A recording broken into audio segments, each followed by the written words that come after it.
Bonjour, moi mon nom c'est Oumar Babassi. Donc, je travaille au sein d'une structure privée, BC FAT Technologies, et on travaille avec des gouvernements un peu partout en Afrique australe et de l'Est pour les accompagner justement dans cette dynamique de diversification. Donc ce qu'on veut dire par diversification, c'est que nous on fait tout sauf l'or.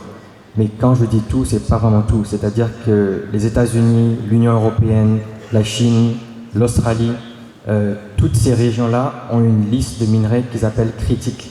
Et qu'est-ce que ça veut dire des minerais critiques?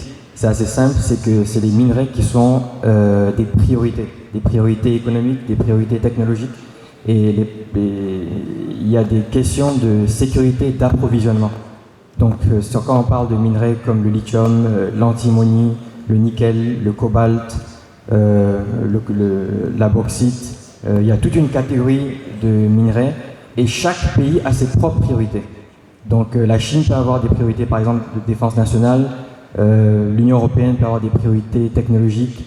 Il y a différentes priorités et cette liste est ajustée chaque année. Et ce qui est important, c'est les minerais qui sont à l'intersection de toutes ces listes-là.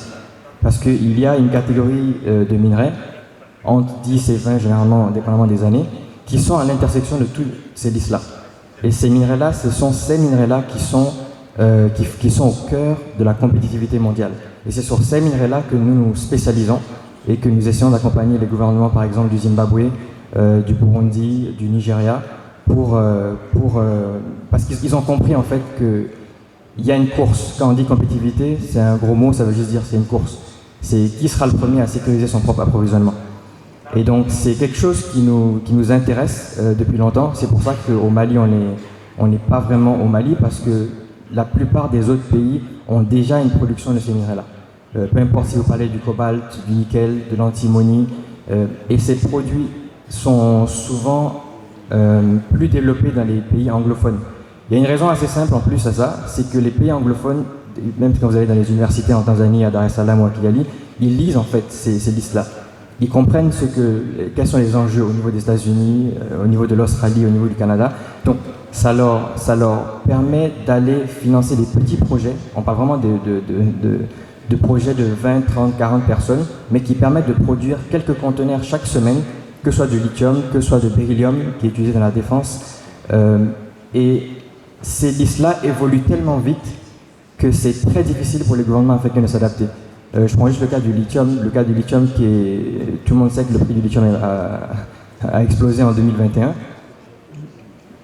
Le Mali a eu une approche assez différente. Oui, on a trouvé le plus gros dépôt de lithium, un des plus grands en tout cas en Afrique ici. Par contre, comme le disait mon collègue, il n'y en a pas qui ont été produits. Tandis qu'au Nigeria, ils ont trouvé le lithium après le Mali. Pourtant, tous les jours, ils produisent du lithium. Les locaux, je parle. Des coopératives, des associations artisanales, les locaux.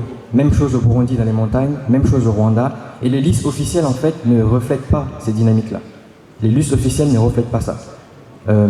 Donc, voilà, c'est qu'il y a plusieurs ajustements à faire et il faut réellement une diversification au Mali, parce que sinon, on va être totalement largué dans 3 ou 4 ans. Mais totalement largué. Et ça ne va même pas être drôle quand ce sera l'heure de... On n'a même pas encore parlé des efforts technologiques.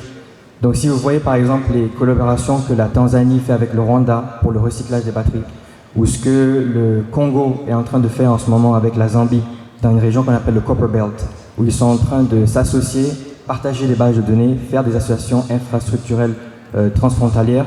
C'est-à-dire que les pays anglophones sont en train de faire des choses qui vont tellement vite, qui sont tellement pointues, que si on n'essaie pas d'impulser une dynamique de diversification réelle, pas apparente ou en surface, mais réelle, c'est-à-dire envoyer 10 à 15 Maliens étudier à l'international, faire des placements dans ces pays anglophones.